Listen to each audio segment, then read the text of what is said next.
So Google I/O 2021 is all done and dusted, and once again it was an entirely online virtual affair with zero opportunities to get boozed up with my fellow tech nerds. Big frowny f***ing faces all around. And sadly we didn't see any fresh new Pixel 5a or 5a 5G action at Google I/O this time around, so that'll be coming later in 2021 no doubt. And of course it's perhaps not too surprising that there wasn't a Pixel 5a 5G launched at Google I/O, because after all it's only been 6 months since the 4a 5G was released here in the UK. And sadly, the Pixel 4a 5G hasn't dropped at all in price since launch. It'll still cost you 500 bob. And I thought now would be a good time to return to it to see if it holds up well in 2021, especially as we've had a lot of budget-friendly 5G smartphones launched from the likes of Xiaomi and Realme, which are about half the price. So here's my long-term Google Pixel 4a 5G review, and for more on the latest greatest tech, please do subscribe and ding that notifications bell. Cheers! So 6 months on, I gotta admit, I'm still not a massive fan of the look of this Pixel blower. Compared with some rivals like the Oppo Find X3 Neo and the OnePlus Nord, it's just a bit of a snooze fest, especially as your only colour choice is this here,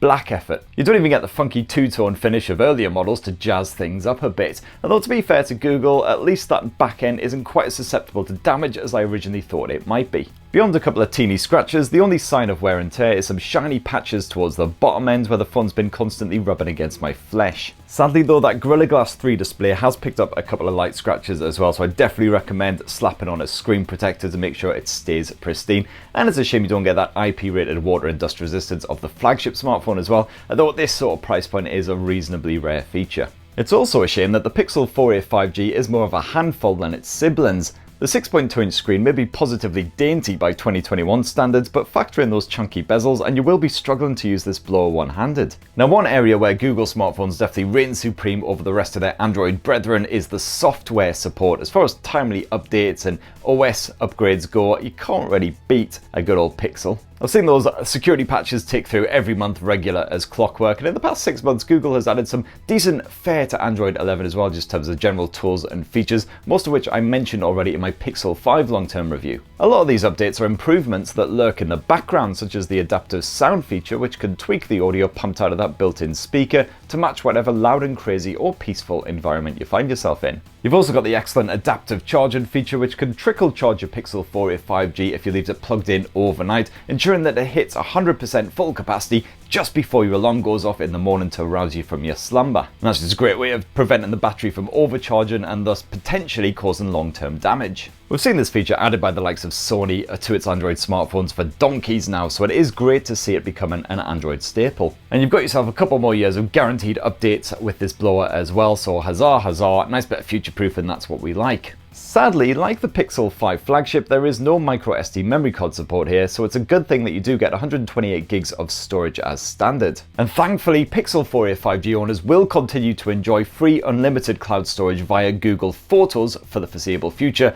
unless Google decides to change its policies once more. Now, I am still a fan of that 6.2-inch OLED screen as well, even though the 60Hz refresh rate feels like a proper jip these days. Especially as quite a few cheaper smartphones these days, the likes of the OnePlus Nord, the Xiaomi Redmi Note 10 Pro, sport an OLED screen with a 90 or even a 120Hz refresh rate. And yeah, zipping around, your desktops here on the Pixel 4a 5G does still feel pretty smooth thanks to the lack of a clunky launcher sat there on top of Android, but just not as smooth as some rivals. That grumble aside, the Pixel 4a 5G's display is a bit bigger than its siblings, so movies and games aren't quite as squished, which is great news if your eyesight is crap from decades of gawping at screens / self-abuse. But it's also compact enough to make those Full HD Plus visuals proper sharp, while the HDR support means stunning eye candy when you're streaming some of the latest shows on Netflix and other services. And yeah, that selfie orifice does seem rather gaping compared with some of its more recent rivals, but at least it is shoved away in a corner. The stereo speaker arrangement is clearly lopsided, but absolutely fine just for enjoying a bit of YouTube if you don't want to plug in. But while you've got it, why not take full advantage of that lovely little headphone jack up top and enjoy true lossless audio? Nice little peace bubble. Otherwise, I also did not get any jip whatsoever from the Bluetooth streaming. Now, one area where the Pixel 4a 5G definitely does look rather outdated compared with some other mid-ranges is the Snapdragon 765G chipset that runs the show, backed by 6 gigs of RAM. Now, I've had a fondle of quite a few handsets lately, the likes of the Asus Zenfone 8, the ZTE Accent 30 Ultra, and of course the Poco F3, which spot a Snapdragon 800 series chipset in there for about the same or less cash. And those will serve up a lot more power, especially a good bit of game and grunt. Now if you're not into gaming, then no worries, the Pixel 4a 5G is still a smooth sailor, refusing to crap out no matter how many apps you're playing with. And even if you are a gamer, you'll still get very respectable results from this thing. Even memory smashes like Genshin Impact can run at a perfectly playable frame rate on those medium settings, although you'll definitely see drops here and there. And you certainly shouldn't bump up the detail levels unless you want to turn your hackathon into a full-on slideshow. And yeah, there's no Wi-Fi 6 support on this thing, which is again something that's quite standard on a lot of mid-ranges, especially around this price point these days, although at least you do have that 5G future-proofing. And thankfully, unlike the Pixel 5 flagship smartphone, the 4a 5G doesn't heat up like a Morpho once you stick it in the sun, probably thanks to the plastic design on this thing, so at least you don't have to worry about roasted nuts when you pocket this Pixel. And one area where the Pixel 4a 5G seems to have actually improved over time, besides the software of course, is the battery life. I used to end a fairly busy day with around 15 to 20% charge remaining, which was a perfectly respectable result. Of course, the main thing is just making it through a day. But I found that these days, even with plenty of screen on time, around sort of 5 hours-ish, good bit of audio streaming in the background, occasional bit of camera use and all that good stuff, I still managed to end most days with around 25 to 30% charge remaining. And yeah, these days, the 18-watt fast charge support is looking about as nippy as an asthmatic sloth, but at least you can just stick it in to charge overnight. You've got those smart charging features, so you're not going to balk the battery, touch wood. But anyhow, as always, I've saved the best for last, and the main reason for grabbing a Pixel smartphone in 2021, besides of course the great software and guaranteed updates, is the fact that you've got the shit-hot camera tech on there. It is quite a restrained hardware setup with just two main lenses on offer, a 12.2 megapixel dual pixel camera sensor with optical image stabilization set alongside a 16 megapixel ultra-wide angle lens. Yes, that is the same hardware setup as what you'll get with the Pixel 5 flagship smartphone, which is great to see, and it's one aspect of the Pixel 4a 5G that hasn't really changed up at all in the previous 6 months, mostly because Google just absolutely bloody nailed it first time. Even now, it is still one of the best camera smartphones in 2021. Like with a flagship Pixel, it doesn't really matter what you're snapping pics of, where you're doing it, or what time of day it is.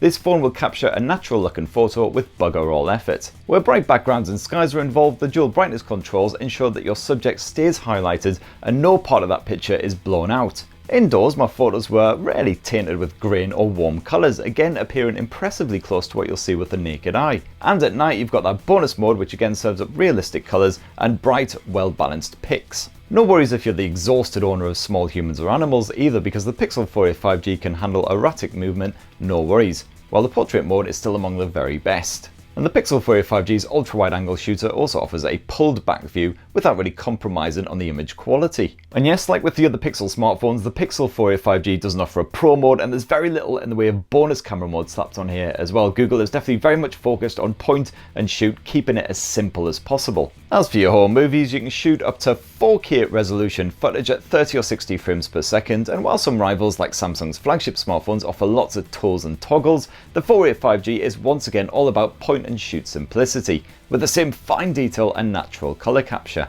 No problems with the audio side either, it's all gravy. And then the 8 megapixel selfie camera does feel like a bit of an afterthought compared with the brilliant rear cam, although it's still absolutely fine for shareable shots of you pretending that your life is awesome and you're still clinging onto those last shreds of sanity after countless lockdowns. Many rivals do produce sharper snaps, but those portrait smarts are once again a winner. So right, there's my re-review of the Pixel 4a 5G returning to it 6 months after it released here in the UK, and I've got to say it is still rather pricey, unfortunately, considering some of the features you're missing out on, like a display with a fast refresh rate, microSD memory card support, and of course gamers should definitely look elsewhere. So yeah, there is a lot of compromise with the Pixel 4a 5G compared with some of the competition. I do wish it would drop in price just £100–200, similar to what the Nokia 8.3 did, to make it a bit more appetizing, but you know what, it's still one of the best camera smartphones out there, so if that's your priority then fantastic. The battery life is great, and of course you've got those regular software updates, and it really is a slick software experience. So that's why I think I've now re-reviewed all of the Pixel smartphones, the 4a, the 4a 5G and the Pixel 5, so go check out the other ones if you're still tempted. I've compared all three of them side by side as well, and if you've been using the Pixel 4a 5G, it'd be great to hear from you down in the comments below as well.